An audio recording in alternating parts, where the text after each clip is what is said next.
Welcome to the Old Time Radio Westerns. I'm your host, Andrew Rhynes, and before we get into this episode, I wanted to do a little PSA and remind you that I put out multiple shows a week of Old Time Radio Westerns. You can check them out by going to otrwesterns.com or looking up OTR Westerns on your podcast application of choice.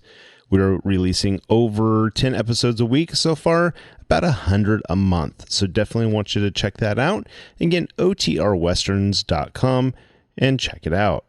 I also wanted to invite you to check out my sister podcast site, OT Netcast, and that's Netcast. So OT Netcast, Netcast, otnetcast.com. We're currently releasing mystery genre shows, and this is shows like The Shadow, Escape, Suspense, and The Whistler. And we have plans on bringing other shows to the network for you guys to listen to. So it's my non-Western old-time radio channel that I can kind of do other genres that not only I like, but hopefully you would like too. You can check us out by going to otnetcast.com or searching OTNETCAST on your podcast app of choice. Now let's get into this episode. This episode is going to be The Lone Ranger. Original air date is January 21st, 1946, and the title is The Gold King.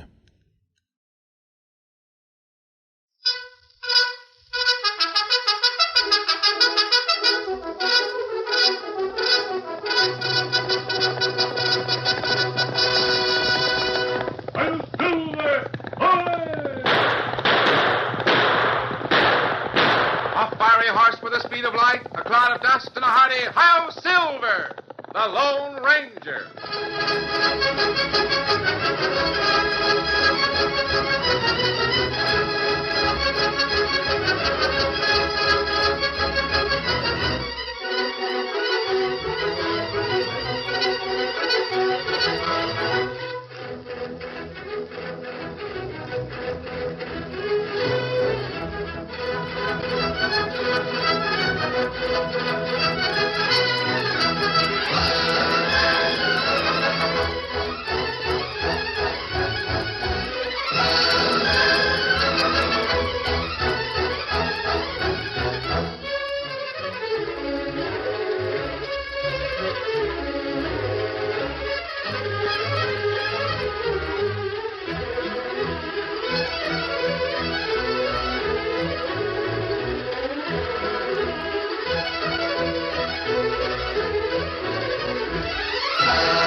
With his faithful Indian companion Tonto, the daring and resourceful masked rider of the plains led the fight for law and order in the early western United States. Nowhere in the pages of history can one find a greater champion of justice. Return with us now to those thrilling days of yesteryear. From out of the past come the thundering hoofbeats of the great horse Silver. The Lone Ranger rides again. Come on, Silver! Let's go, big fellow! Hi-Yo Silver! Away!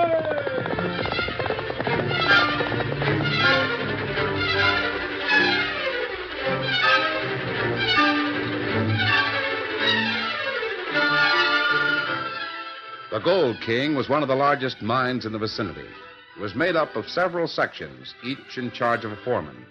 Dave Andrews was the foreman in charge of number 3 tunnel. All right, fire the blast! I'm lighting the fuse. Get clear. You men get back a little. Get lighted.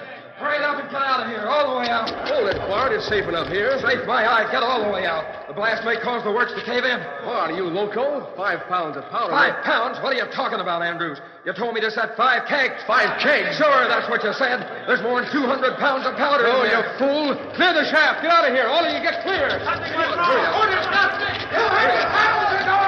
I done just what you said. I said nothing about 5 kegs of powder. 5 pounds is what I said. I know what you said and what I heard. Any fool would know that you couldn't fire that much powder. Talk about it when we're clear of the mine. I don't aim to be trapped here.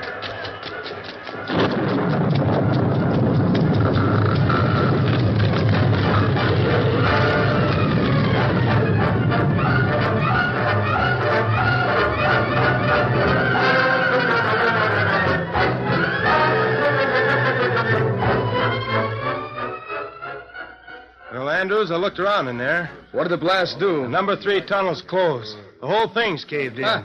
Fine thing. Supports and the rest of mine are in bad shape. That'd be a lot of work before any more ore can be dug. How'd you happen to set such a blast, Andrews? I'm passing that question right to you, Bart. I just followed your orders, that's all. I told you to set 5 pounds. Sounded like 5 kegs to me. That sounds like a downright lie to me.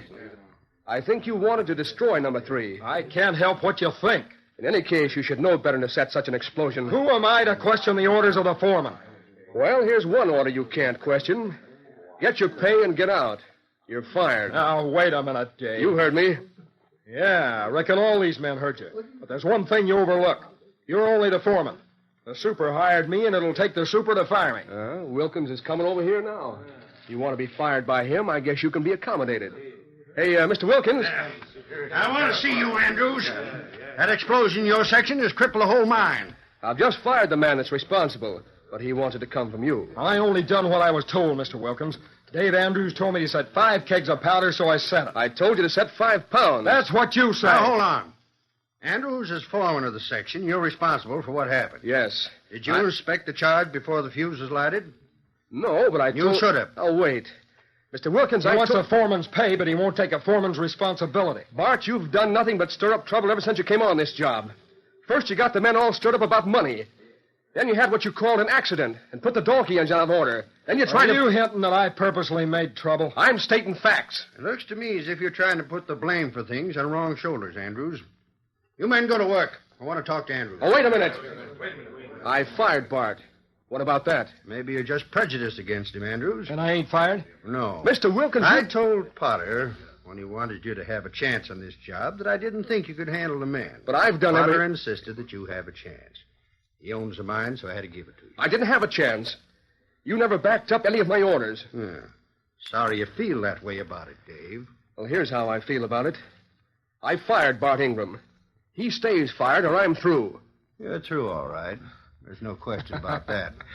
An accident that destroys a whole tunnel is unforgivable. Get your pay at the office. All right. Now who's the one that's out of a job? If you wanted me fired, you could have found some way to do it without destroying the tunnel. You watch your tongue, Andrews. This thing won't stop here. I'm going to see Mr. Potter. I'm going to tell him a few things. You try and make trouble for me, and I'll knock your ears down. Oh, if you think you can do it, Bart Ingram, you just try. I can do it, all right. Maybe you're just waiting for cause. Well, I'll give it to you. There. Why, you... All right, you asked for it. Give me that pick handle. I'll teach this young squirt a lesson. No, steady, Bart. I know what I'm doing. Scared to fight with your fist? I'm not scared of nothing. I'm just making sure of you, that's all. Well, put down that pick handle. I'll fight you. You already started it, Andrews. I'll finish it, and quick. You... Oh! There. I guess that'll teach him. Bart, you shouldn't have hit him with that piece of hickory. You had it coming. Hey, you men get to work. Get to the mine and start cleaning up the damage. How bad's Dave hurt? Well, you'll be all right in a few minutes. Now, go on, get to work. Yeah. And remember this, boys. He hit me first. He's breathing. I didn't hit him hard, Wilkins. Don't worry about it. We've got all the men on our side. Hey, who are those 2 horsemen coming here? I don't know. One's masked. He one of your friends? No. The other's an Indian. Oh, listen. Oh, fella. What do you want here? Take a look at him, Tonto. Easy, big fella. See how badly he's hurt. Me do it. Who are you? We're just a couple of witnesses to a mighty unfair fight. Now, see here, We saw what happened. He hit me. He slapped you. In return, you clubbed him. Half a dozen men stood here and watched without raising a hand to stop you. What sort of men are on this job? You don't know the facts. I'll learn the facts. How is he, Tonto? Well, him not hurt bad. You've got an awful lot to say for a masked crook. All masked men aren't crooks, Wilkins. You know me? And all crooks don't wear masks. Yeah. Maybe you and I should have a talk. Maybe, but not now. Put Dave on your horse, Tonto. We'll take him home.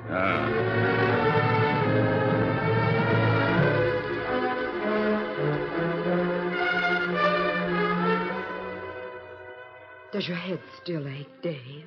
Not as bad as it did, Mary. I'm all right. I wonder who that Indian was. Wish I knew. Didn't he say anything when he brought me to the house? Just carried you in and put you on the bunk. Said you weren't badly hurt. Then he went away. And, Dave, it was curious. He was met by another man. An Indian? I don't think so. But I can't be sure. The other man was masked. That's funny. I can remember being hit by Bart Ingram. And the next thing I knew, I was here at home. Out of a job. Now, Dave, don't feel too badly. Mr. Potter was a good friend of your father. You can tell him your side of the situation. Oh, shucks, I'm no hand at writing. If he was here so as I could talk to him Dave, personally... he is here. Mr. Potter? Here? He's in town. Got there this morning and sent word that he'd call here as soon as possible. Well, then I can talk to him direct. I can tell him just how things are. And you can tell him how Mr. Wilkins kept overruling you and how he blamed you for things that weren't so. And, well, Mr. Potter will put you back on the job. Just see if he doesn't. If I could just have a fair chance. That's all I ask. Oh, Dave, I'll bet that's him now. Why, Mr. Potter, come in. I was just telling Dave that we might expect you. Good evening, Mr. Potter. You're looking very well, Mary. Hello there, Dave. I suppose you've already been to the mine, haven't you? Uh-huh. You know that Wilkins fired me. I'm sorry, Dave. Mighty sorry. Well, you've just heard one side of it, Mr. Potter. Sit down. Here, Sit thank down. you. Wait till I tell you my side. Dave, I was your father's best friend. I'd like to talk to you like a father. Dave, don't be too ready to blame others for your own mistakes. And you take Wilkins' word for everything? He's been with me a good many years. But you haven't ever heard my side. Dave, I didn't take Wilkins' word for everything. I'm shrewd enough to grasp the true situation. Just remember that every young fellow beginning life has to take some mighty hard bumps. If he's the right kind, he takes them and tries again.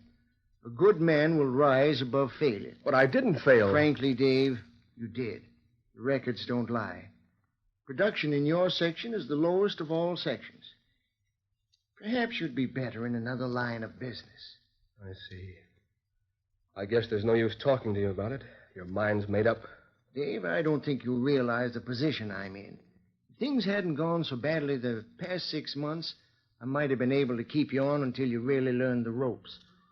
But as it is, I'm cleaned out. What? Cleaned out? Perhaps the next owner of the mine will give you a chance. Huh? The next owner? Mr. Potter, you're not going to sell out. I have to. But why? The Gold King is one of the richest mines around here. In the last 6 months, there wasn't enough ore taken out to pay expenses. Well, we had quite a few setbacks lately, but even so, we took out a lot of ore. I know we did. Nevertheless, Dave, when it was refined, I didn't make expenses. Over and beyond that, I contracted certain obligations that must be satisfied at once. Well, if production was stepped up... It wouldn't help. I must have the money at once. So I'm afraid there's no alternative but to sell. You got a buyer? Colby's interested. Nate Colby? You mean the man that opened up the old Lost Nugget mine and built his own smelter? That's the one. Well, if he's the buyer, I'd better not count on a job. I wouldn't get along with Colby at all. He's twice as bad as Wilkins. Seems to be doing very well with the Lost Nugget. Unfortunately, I must sell out to someone who can pay me in cash. Gosh, Mr. Potter, I feel as though it was mostly my fault. If I'd handled my job better, then maybe you wouldn't have got into this fix. I'm so sorry, Mr. Potter. Oh, forget about it, both of you. I guess we all have our worries. You have to leave already? I must get to the hotel, Mary. I had a long trip and I'm tired. I have an appointment with Colby and his lawyer first thing in the morning. I hope we'll see you again before you go back to Denver. Dave, I'd like to have you with me in the morning when I go to Colby's place. If we make a deal, I'll need a witness. Do you mind? You'll have to be at Colby's office by 9. Mr. Potter, I don't mind at all. I'll be there. But I sure wish you didn't have to sell.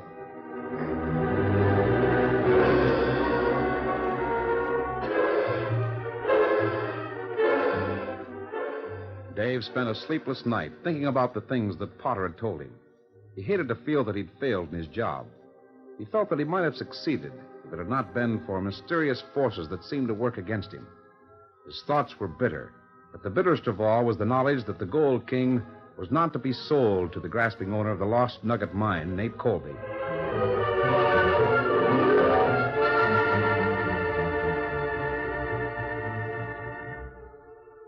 The following morning found Dave hollow-eyed from lack of sleep when he met Mr. Potter to accompany the Gold King's owner, to Colby's office. Dave sat through the preliminary discussion without speaking. Then Potter and Colby reached the last stage of the bargaining. Now, hold on, Colby. 200,000 is dirt cheap for the Gold King, and you know it. My property's worth 5 times that much. Maybe so, Potter, but the best I can do is 100,000. There's the cash in that handbag. You can take it or leave it. I don't care what you do. But I Let's take it not stall, Potter. I happen to know you've got to have cash in a hurry. You know I'm the only man who has it. Now, what's the answer? I guess I'll have to accept your offer. Mr. Potter, you're giving the Gold King away. I know it, Dave. My lawyer has the papers all prepared. You just sign them and count the folding money. Look, masked. What's this? Steady, all of you. Speak up. I'll take that money. You're coming with me, Dave. Let me go. Cover them, Tonto. Shoot anyone who may come. Let me go. Let me go, you hear? Come back here. He's got my money. Somebody stop him! Get him! My money. After him! Get the sheriff! Get the law!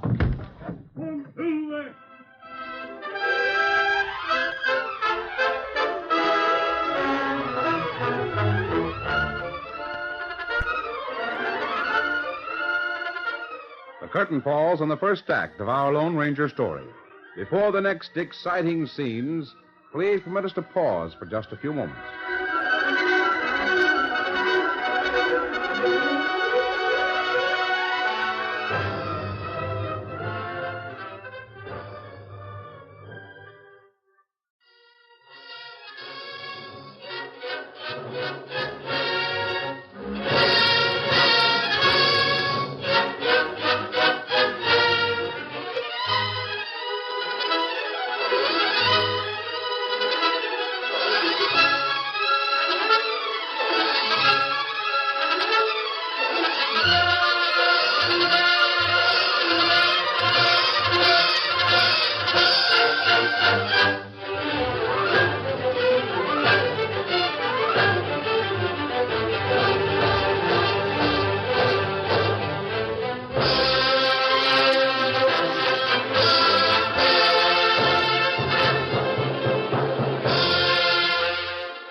Now, to continue our story. Just as Amos Potter was about to sign over his gold mine to Colby, the Lone Ranger and Tonto interfered. The masked man made off with the money and took Dave Andrews with him. A few minutes later, the big horse Silver and Tonto's scout were reined up in a nearby wood. Oh, Silver, hold on. You thief! Steady, big fella. Down you go, Dave. You won't get away with this. They'll get you. After I've talked to you, you may not be so anxious for me to be caught. You got cash? Here it is, Tonto. Put it where it'll be safe. Time to do it. I hope those bills are marked. I hope you're jailed when you try to spend it. I won't try to spend it. What? Well, then why'd you steal it? To keep that sale from going through. Huh? Dave, as soon as I can, I'm going back to town. I'm going to turn the money over to the sheriff. You are? Yes. Well, I don't savvy. Dave, did it ever occur to you that Potter might have been the victim of a crooked scheme? A crooked scheme? Scheme to force him to sell? Well, he's had bad luck, but that doesn't mean there's anything crooked behind it. Now, listen to me. Yeah? Were Wilkins and Colby good friends? Friends, I should say not. Wilkins didn't have any use for Colby. He had plenty to say about him, and none of it favorable. Oh, that's plenty strange. What do you mean? Well, before Tonto and I made camp here, we were camped near Colby's Lost Nugget mine. Yes? Wilkins called on Colby at least a half a dozen times while we were there. They were very friendly. They were. Are you sure? Doggone. Now, what do you think? Well, if Wilkins wanted to slow up production so as Mr. Potter'd have to sell, he was going about it the right way. I thought you might be able to give me some further information about that. The number 3 tunnel was paying out mighty rich ore. It was blown up by mistake. Say. Yes? The crew at the mine. I was just thinking, almost every one of those fellas has been hired inside the last 6 months. Wilkins got rid of all the men that had been there for any length of time. I hadn't known it, but that fits in, too. Just bet it does. You think a lot of Amos Potter, don't you? Well, he's been one of the best friends I ever had. Will you work with me to help him? You bet I will.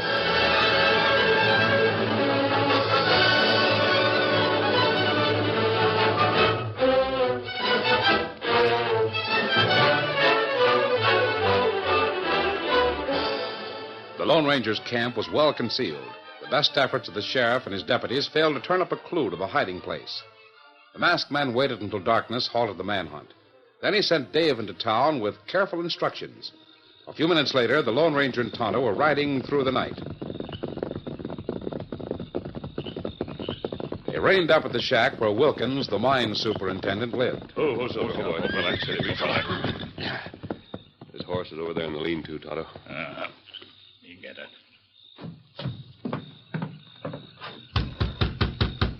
Wake up, Wilkins. Who is it? What do you want? Open the door. What do you...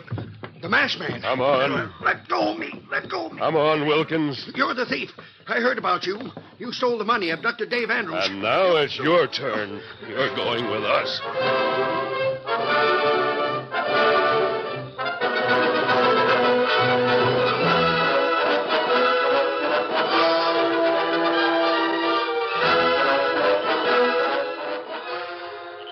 Tonto kept a close watch on Wilkins during the ride to town. The Lone Ranger led the way to the rear of the hotel and approached the window of Amos Potter's room. Easy, fella. Steady, Silver. Easy, fella. He called through the open window. Potter. Huh? Who's calling me? Here, Potter. The window. The masked man. He who's thief. Take it easy. Take it easy. Keep your voice down. Who are those others? Is that Wilkins out there on the horse? Yes. Wilkins? Wilkins! What are you doing with this masked thief? Listen to me, Potter. If you want your gold mine and the money it should have earned you, come with me.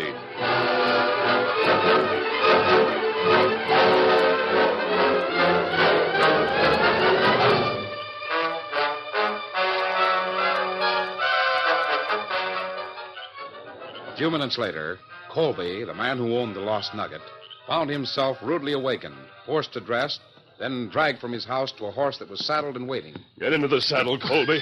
Potter, you here too? Yes. If this is some of your doing... It's not. You get in saddle. And Wilkins. They grabbed me the same as you, Colby. Law will hear this. Save your breath until we get where we're going. Where are you taking me? To your own gold mine, the Lost Nugget. Is that where you left the first man you abducted? Who? Dave Andrews. No, Colby.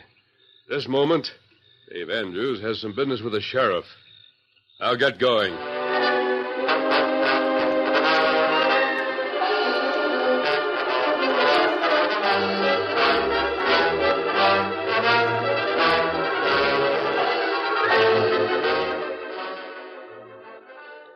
We looked high and low for that masked man that made off with you, Dave. Where'd he take you? Never mind that, Sheriff. Let me show you something. Yeah? Here's the bag of money that the masked man took from Colby's office. Well, good for you, Dave. Hey, Juniper, you'll get a reward for this. I'll make Colby see that you're rewarded. How'd you outwit that masked man? Well, I didn't outwit him, Sheriff. No? Mm-mm. And how'd you get away from him with his cash? He sent me here with it. What? He gave me the bag and told me to bring it here to you. Figured my men were going to get him sooner or later and wanted the law called off his trail. Is that it? Nope. Well, then what? Sheriff, the masked man is going to prove that Colby is a crook. Colby a crook? Now, Dave. Well, that's just part of it, Sheriff. You're going to help the masked man prove it. Maybe you'd better do some explaining. This is beyond me. Sheriff, you and I have to get the man from the SA office. Frank Sims? Right. Then the three of us are to go to Colby's mine. Where's the masked man now? He'll be there waiting for us. I don't know. This sounds mighty strange to me. Sheriff, if you don't do like the masked man said, you'll be the sorriest sheriff this county ever had. Now, let's go.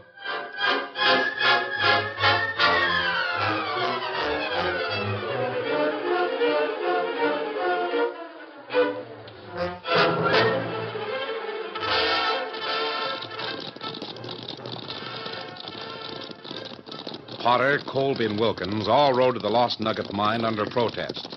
The Lone Ranger and his faithful Indian companion, Tonto, gave them no opportunity to escape. The masked man called a halt at the entrance to the mine shaft. Oh, Silver. I, for one, demand an explanation of your actions. You'll get one, Potter. Mister, when the law catches up to you, you're going to stretch hemp just as sure as you're born. The sheriff will hear about this. You and can tell the sheriff in a few minutes, Wilkins. He's coming here. What? Here, landed. All right, Tonto, thanks. Go on inside, all of you.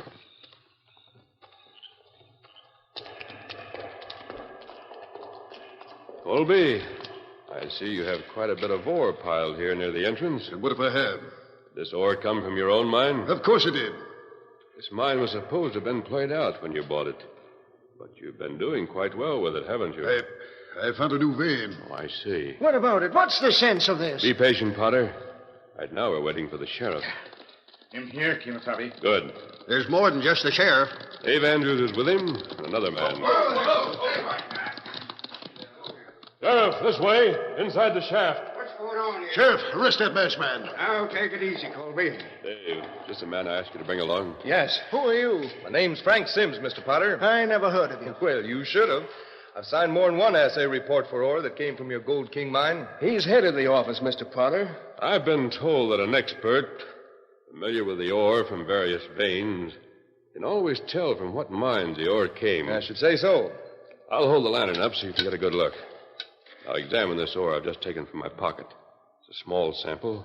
Perhaps you can tell me where I got it. You got it from anywhere around this district, I'll tell you. Sheriff, I protest. That masked man forced his way in here. This is my tunnel. This is my property. Save your breath, Colby. Don't tell me what to do. I'm ready to back what I say with guns. Sheriff, you can't let him get away with this. I demand... All right, let's argue about it. No, wait. Don't shoot me. Now, just a minute. Take it easy, Colby. Let's wait a couple of minutes, see what the masked man's up to. That's more like it. How about that ore, Sims? You made up your mind where it came from? Yep. This came from the Gold King. There's no question about it. That's right. I picked it up earlier this evening. Now, take a look at the ore in that pile on the floor.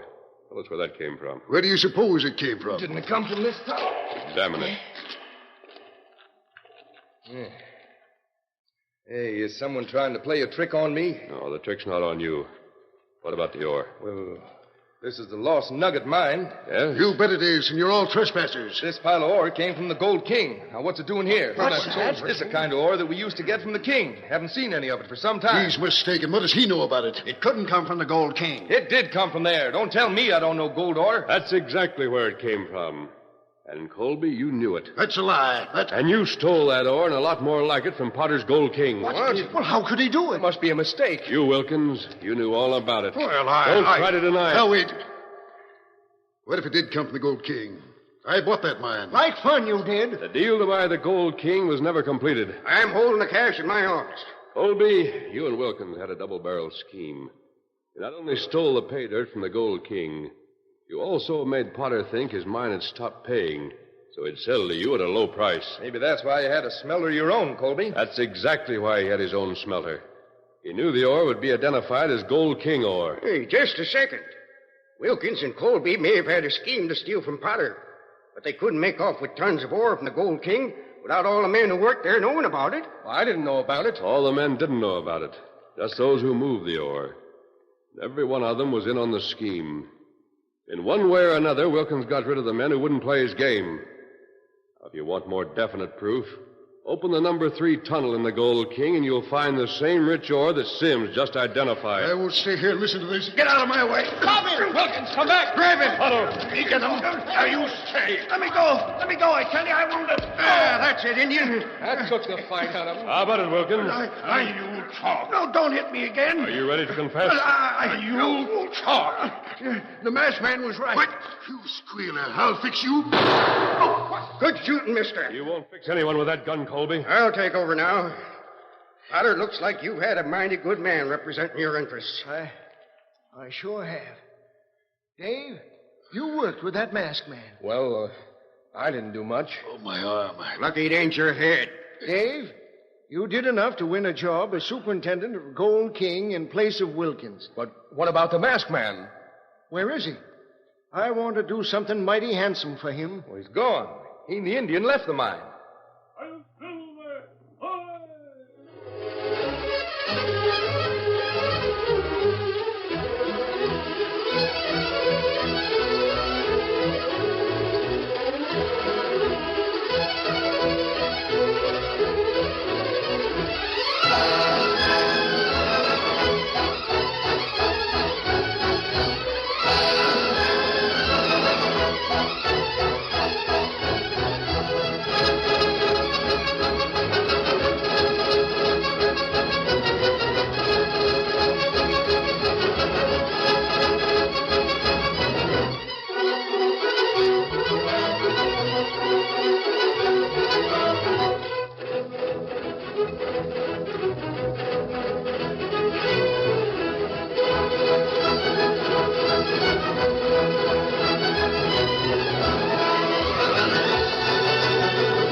have just heard is a copyrighted feature of the Lone Ranger Incorporated.